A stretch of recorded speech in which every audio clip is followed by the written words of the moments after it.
What's up, y'all? This Lil Dub B back at again, another Slab History one-on-one. Man, today I'm gonna talk about a hood that, it's one of the hoods on the north side that probably done had some of the most cars come out their neighborhood, you know what I'm saying? You got Acres Homes, you know what I'm saying? They done had a bunch of cars, that's a hood that's geographically big. You had Fontaine and had a lot of slabs come out their hood, you know what I'm saying? And you got Northwood Manor, another hood, you know what I'm saying, that's really solidified when it comes to this north side, you know what I'm saying, the slab game or the new era. I ain't gonna say the new era, but you know what I'm saying, Texan Wild Wheel aspect of it, you know what I'm saying? We'll talk about that a little bit later. It's a lot of OGs that came out of some of the first OGs that rode slab in Northwood Manor. You had Alf Dog, you had Roderick and Frederick Como, you had Craig Austin, you know what I'm saying? These are all guys that was riding, you know what I'm saying, in the early 80s, letting it be known about the slab. A lot of the interviews that I have done on guys from Homestead that are a little bit older than, normally the guys that I do interview, some of the guys that may be from the 80s or the 90s, you know what I'm saying? It's one thing they always say on Homestead, that it always had a car culture, no matter what.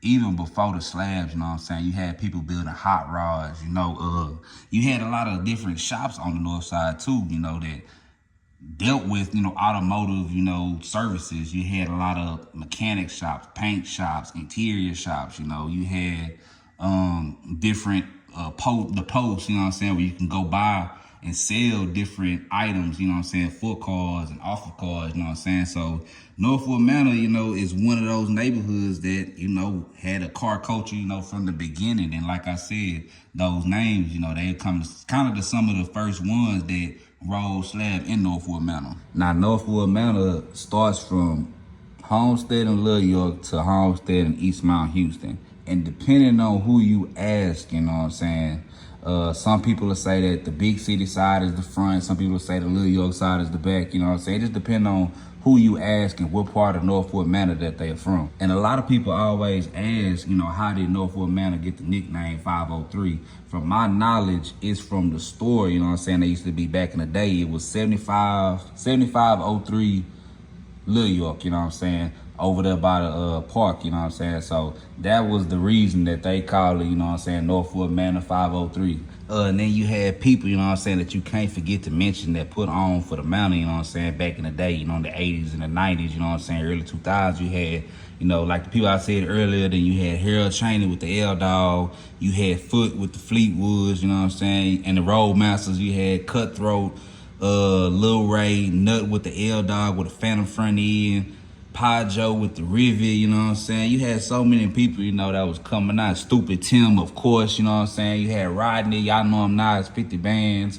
Rodney came out the manor, you know what I'm saying? So, there's so many slabs that came through the manor, and then a little bit later on, down the line, early 2000s, later 90s, but mainly early 2000s, you had Stupid Tim come out, you know what I'm saying, with the pink Roadmaster, pink Caprice, you know what I'm saying, and he switched it up, went to the orange, you know what I'm saying, and then put on for the orange. And ever since then, you know what I'm saying, shit, the manor kind of just took off, If you didn't know who the manor was before, Stupid Tim and them, shit, after Stupid Tim, you for sure knew who the manor was. And I think one of the main things and one of the most interesting things about this hood, you know what I'm saying, Vaughn from Texan Wild Wheels has a close ties with the neighborhood, you feel me?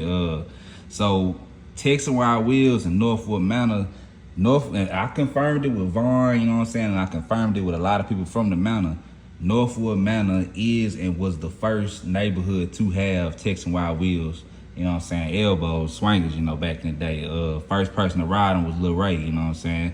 Lil Ray was the first one with Texan Wild Wheels, you know what I'm saying. And of course, we all know from, the interviews, we talked to a lot of different OGs from different eras, different sides of town, you know what I'm saying. They all kind of said, that when the wheels first came out, they didn't really like them. They kind of looked at them like, they wasn't real, they wasn't produced by such and such, but I gotta salute, the manor, because the manor really was the ones that, took a step out and said, okay, well, we finna get with this new wave, you know what I'm saying? If you really think about it, you kind of can credit them to, a reason why, I ain't gonna say Texan Wild Wheels, but a reason why that the slab kind of kept going in the trajectory that it did, you know what I'm saying? Because I mean, during this time, you know, you still have a lot of effects from the 90s where people didn't want to ride wheels because of all the dangers that came with it, you know what I'm saying? Or maybe they did already roll them, you know what I'm saying? By the time 2000s come out, you got different wheels that come out. You got Dubs, you got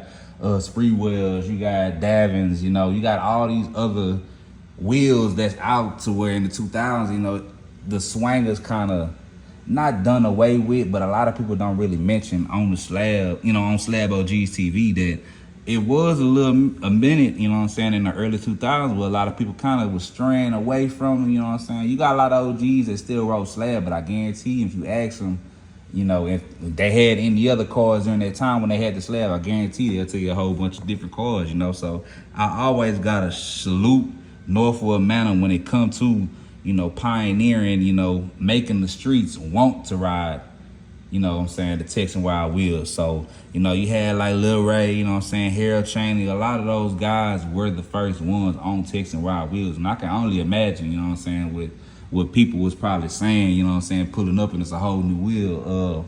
I know I talked to some people during that time who say like, man, when they first saw those wheels, when they first seen Lil Ray had them wheels, you know what I'm saying, they automatically was like, damn, this is a set, you know what I'm saying, that look, you know, brand new almost. You know, a lot of people didn't even know about Texan Wild Wheels, so you gotta credit Northwood Manor to at least putting it out there. I know it's a lot of different people from different sides of town, different neighborhoods that also had them, you know, after, you know, Lil Ray, Harold Chaney, you know what I'm saying, but, you know, pretty much Northwood Manor was the first ones to come out with those wheels, you know, and put them out on the street, you know, and make a lot of boys really want them. And I could say really after that, because, you know, Stupid Tim was real tied in with Texan Wild Wheels too. That he was another reason, you know what I'm saying, that, you know, he went to the, you know, the bigger size wheels when they stopped, not stopped stretching them out, but when they started to get, you know, more inches, you know. Hey, Stupid Tim was one of those ones to be like, you know what I'm saying, let me put this on the Caprice, you know what I'm saying? And, you know, the shit, that made a lot of people want them wheels. And when you talk about Northwood Manor, I think one of the main things, the main places that you got to talk about in Northwood Manor is the park, Trotter Park, you know what I'm saying? That's like the mecca of Northwood Manor. And I would even say, you know what I'm saying, well, back in the day, you know what I'm saying, like coming up the 80s, the 90s, you know what I'm saying, early 2000s, like Trotter Park was one of those parks they know every neighborhood from Homestead kind of, you know what I'm saying, went to, you know what I'm saying, whether they had football games, you know, Little League football games, you know, anything like that. Trotter Park was one of those parks that was kind of like ducked off, you know what I'm saying, pushed off away from everybody, you know what I'm saying, a nice size parking lot, you know, nice, you know what I'm saying, nice scenery around, a lot of grass, you know what I'm saying, a place where you could come, you know what I'm saying, and have, you know what I'm saying, an event. And that leads up to what they got nowadays, you know what I'm saying? They got 503 Day, you know, that's on May 3rd.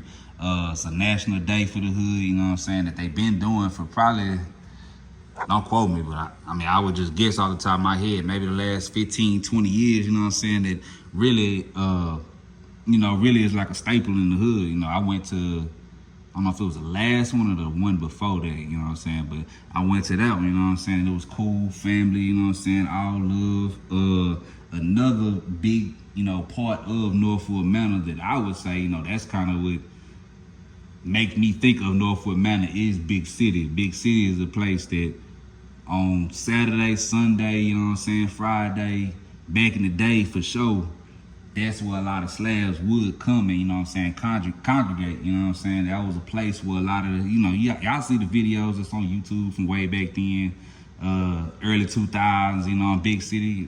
Big City has always been one of those staples that you could always pass by and see a slab parked over there for sure back in the day, you know what I'm saying? So, man, it's a lot of slabs that done came out of Northwood Manor, and there's still some slabs coming out of Northwood Manor to this day, you know what I'm saying? You got Floyd, I don't even know what Floyd looked like. I want to do an interview with him, you know what I'm saying? He didn't have some badass cars. He had the slant, well, everybody know now, the slant, it was like a peach, I think it was a peach color slant back. Then he had the marble Lincoln, two-door Lincoln, you know what I'm saying, that he got right now. You know what I'm saying? He done had many other cars, you know what I'm saying, trophy trucks. There's one person I want to get on the interview for sure.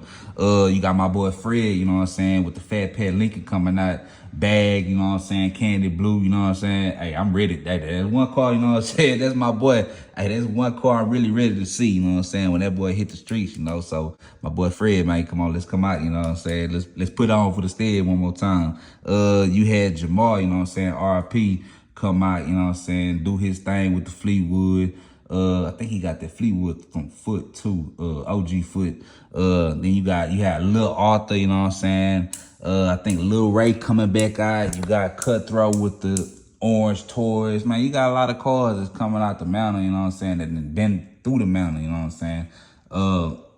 If I could, you know, I wish I could go to every neighborhood and kind of really get an estimate to see which neighborhood had the most cars. But on the north side, I'd probably say it'd probably be out of Acres Home and Fontaine, but Northwood Manor for sure is one of the neighborhoods that is always put on for the stead, always put on for the slab game, let niggas know, you know what I'm saying, that, hey, on the north side, we ride slab too, you feel me? So, man, it's Lil WB, Slab OGs TV. Shout out to them boys out of Northwood Manor. Fred, we waiting on you to pull that Lincoln out, you know what I'm saying? I want to be back to back with you know what I'm saying, when you pull out. Every Friday, you know what I'm saying, gonna do an interview. Every Monday, always a Slab History 101 or behind the scenes, man. If I got anything wrong on here, if you want to add to something, you know what I'm saying. And then I just found out that Bun B was from Northwood Manor. That's a real interesting fact. I did not know that Bun B was from Northwood Manor. So if y'all hearing that song when he's saying that manor on the 503, I always thought he was talking about the manor that was in Port Arthur, because Port Arthur got a manor that's called 503 too. But he talking about Northwood Manor, you know what I'm saying? So, you know what I'm saying? That's another trophy that Northwood Manor got, you know what I'm saying? You got Bun B coming out of Northwood Manor. Just had to say that real quick. But, man, if I got anything wrong, you know what I'm saying? If you want to add to something, you from Northwood Manor, you want to add your 2 cents in on what you seen growing up, some of the slab riders you seen growing up. If I ain't mentioned somebody, you know what I'm saying? Y'all drop it in the comment box below, you know what I'm saying? It's Lil WB, Slab OGs TV. We out.